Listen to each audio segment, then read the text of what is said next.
Hello everyone and welcome back to my channel. Today I'm going to be making a sketchbook from scratch, like literally from scratch. You don't have proper thread? Don't worry, I've got you covered. You don't have any thick material that can be used as a cover? Once again, I've got you covered. You don't have any cute fabric that you can use for the cover? Again, I've got you covered.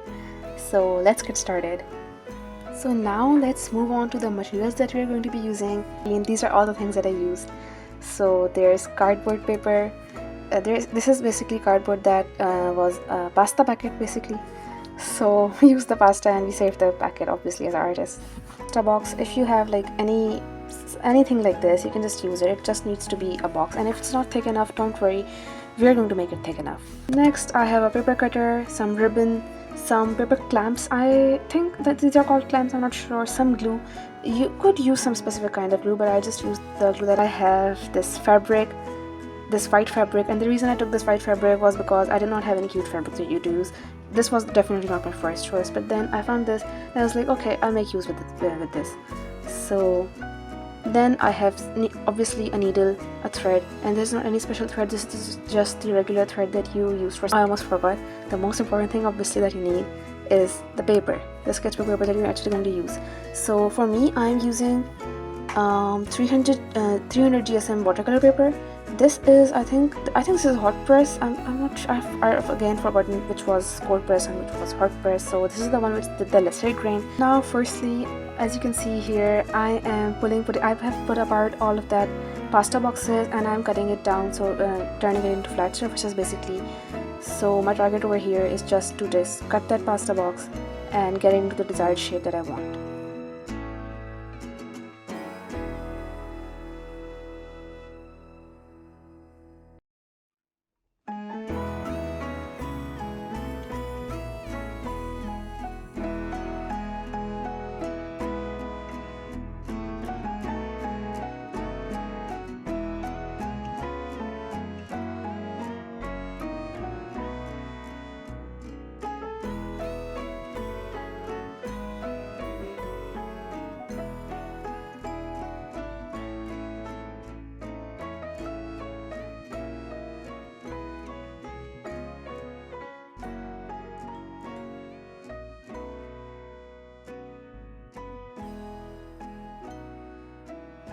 Now next, since my fabric is not thick enough and I want my fabric to be thick enough, I'm going to put a coat of glue on it so that it's stable enough, because I feel as if I use this fabric just as it is, it might get dirty quicker, or it might not function properly the way I want it to. So I'm just going to put a layer of glue on it and then let it dry and move on to something else, get something else done while it dries. So either do that, or if you have a fabric that is thick enough, that is stable enough, so just skip this step and move on.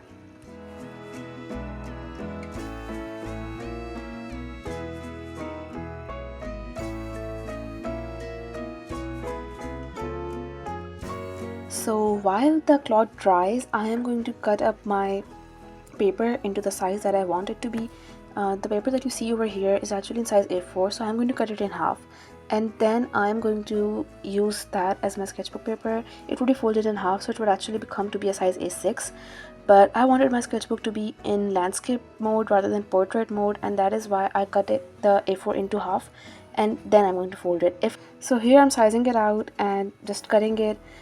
If you're a perfectionist, if this thing bothers you, just be very very careful while cutting it, because I was not, and mine did not come out as aligned as it should have been, as it could have been. But that did not bother me as much, because I was just really happy with having done a sketchbook that was completely handmade by myself.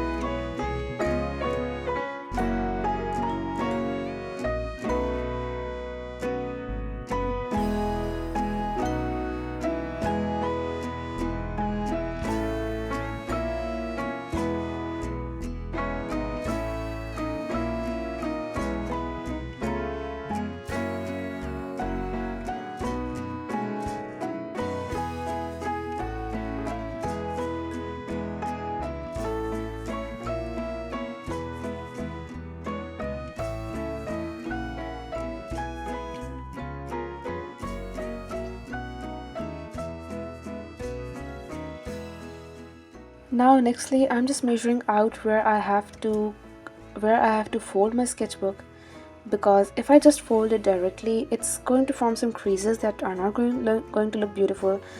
Because of that, I'm just going to mark it out and then just go over it with a paper cutter once, so that there's a small cut, but it doesn't completely fall apart. So in this step, you need to be careful that you do not press very heavily on the paper cutter, otherwise it would actually cut apart, and we do not want that. We want it to stay intact but fold in a clean manner. So that's the target that we have. And I on some of the sheets I pressed too hard and those just came apart, so it was almost impossible to sew them together. But since I'm stubborn, I did it anyways. But obviously it does not look as clean now.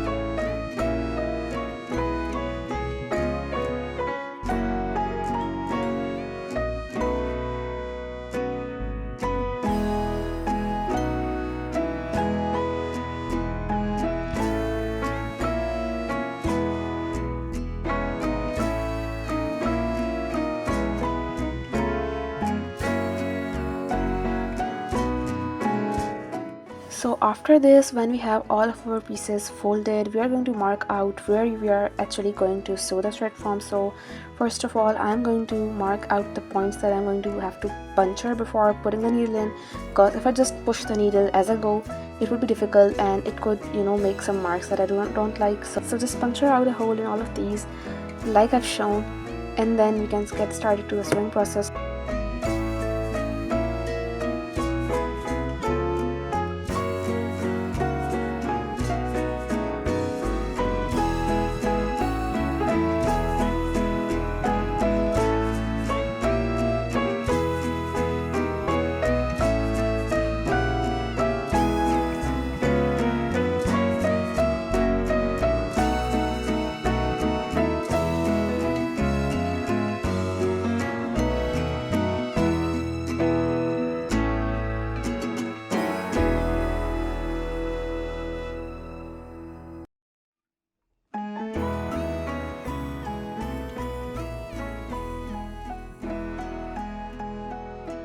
Now once again, as I mentioned, I pressed way too hard on the paper cutter in a few of the sheets, so it actually came apart and there was no space to puncture the hole. So sewing was a challenge for me, but I managed anyways because I'm stubborn, like I said.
So after sewing it all together, I am just going to glue together the spine of it. Just apply an enough coat, but not too much, okay? You don't want it seeping through all of the pages, because if it does that, it would not open properly and then you'd have to push down and then the paper might tear apart. I also put a piece of paper over there and then just like glued that down, because I felt that my sketchbook was like really falling apart since I pushed down so much on that paper cutter. Now back to the cover for sketchbooks. Now if you are following me and you also don't have a cute aesthetic fabric that you can use as a cover, so our fabric must have dried by now. the glue must have dried. Now we are going to bring it back, and I'm going to mix up a shade of the color that I want on my sketchbook. So at first I thought I'll make a painting on it, but then I thought to just make a pastel pink color and use that. So that's what I'm going to do in here. So I just painted the entire paper, the entire fabric in a pink shade that I liked, and just make sure to make enough of the paper of the color that you want, because you might run out of it and it's difficult to make the same shade again. If you're good at it, go ahead, but I'm not that good at making the exact shade again. So that showed because my paint finished at the end and I made it again, and it was just slightly different than the one that I had at the start, and that bothered me to some extent. Okay, now once again we have to let our fabric dry. You might have forgotten, but I haven't, the pasta boxes that we sized out. Now we're going to size them out according to our sketchbook, the size A6 that I want. If you're making a different sketchbook, just size it out according to that. And then I'm going to glue together three cardboard pieces and make the cover. Just one sheet of that pasta box is not going to be enough, and therefore I'm going to glue together 3 pieces of it so that it becomes thick enough and is sturdy enough. You could maybe glue together 4 or 5 or how many, I don't know what thickness you want in your cover or sketchbook, but just go according to whatever you like.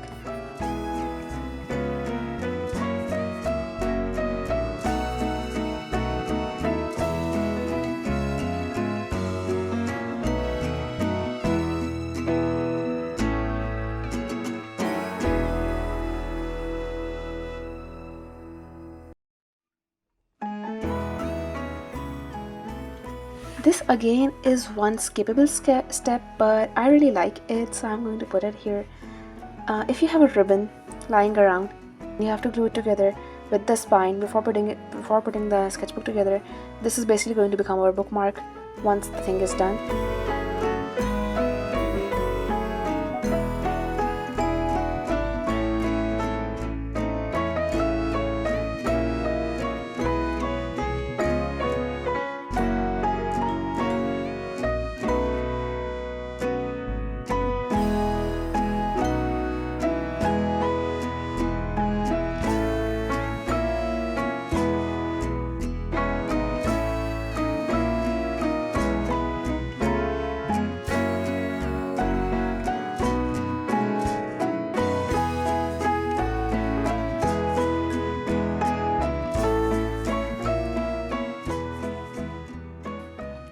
Now back to the cover. I had glued together my pieces and they have dried now.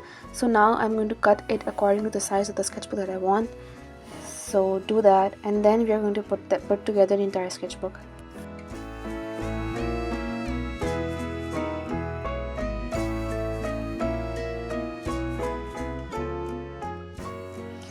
The reason I'm making a sketchbook by myself is because it's almost impossible to find binded sketchbooks here in Pakistan. And if you do, I've never come across a sketchbook that was a binded sketchbook that used watercolor paper. And secondly, I really haven't come across any sketchbook that were really small in size and binded. They just don't exist. Maybe they just don't get imported. People just don't have them over here. And when I did came across them, they were like 5,000 rupees. And I will post the conversion rate over here, but that is way too expensive and I cannot afford that. I am way too broke to afford that. So, and I really wanted sketchbooks in different sizes, like in a square size, in many different sizes. So it's impossible to find those, and that's why I wanted to try to make one of my own and see if I can actually do this.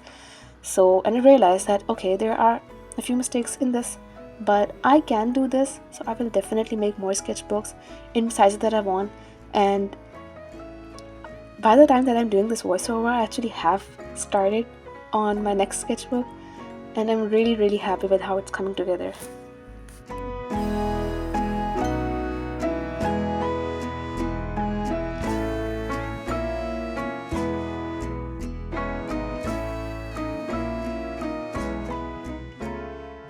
Now apply a generous coat of glue onto your cardboard and stick it onto the fabric, and we are one step closer to getting our sketchbook done.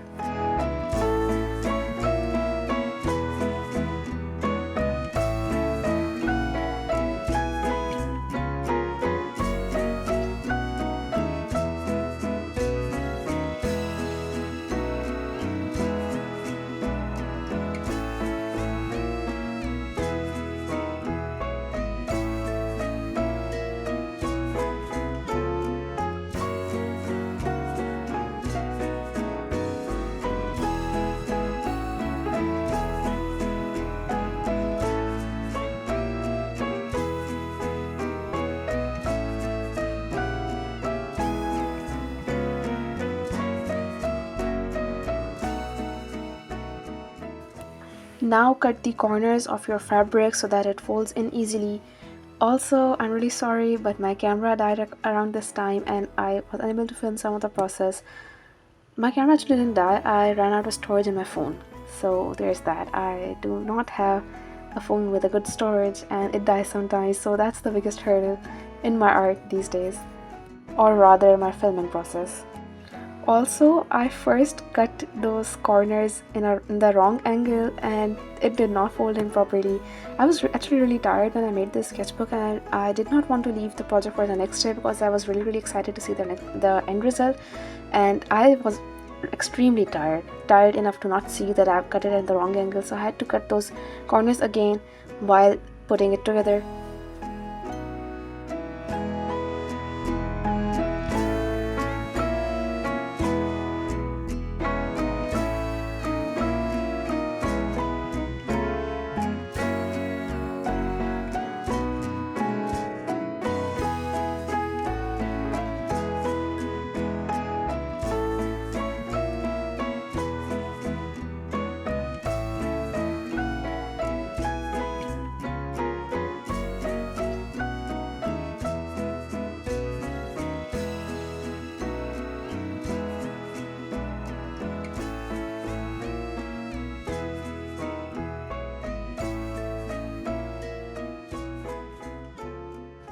Now on to the last step. What we're going to do is we're going to get a piece of paper. Like, you can use any paper at this point. You do not need to use the same material that you have used for your sketchbook, or if you're rich enough and you have watercolor paper to waste, you could do that as well.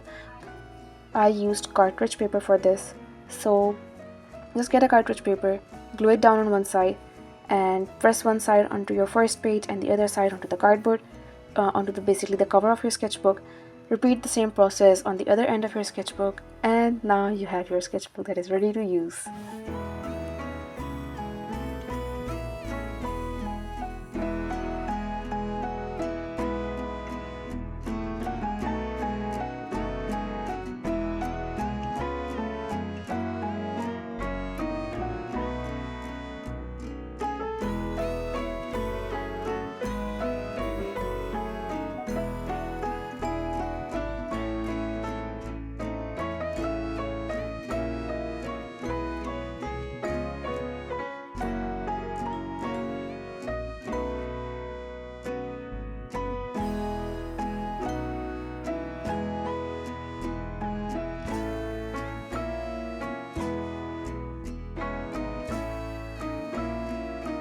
So now here's our sketchbook, and it's definitely not the best handmade sketchbook out there, but it is my first attempt and I'm really happy with it. Also, I've fallen in love with the craft of making sketchbooks, so I really am wondering why I haven't tried this before, but I'm definitely going to make some more and I'll post them as I make them, and hopefully I'll get better at this thing. Here's where we part ways. If you have watched this video to the end, I am really happy that you did. You made me really happy. I'm glad that you enjoyed my process enough to watch it to the end. And please consider subscribing to my channel and leaving a comment below. Maybe you have some suggestions for my sketchbook process, and if you do, please leave them down below. I would really like to hear you guys' feedback on this sketchbook. Bye and take care.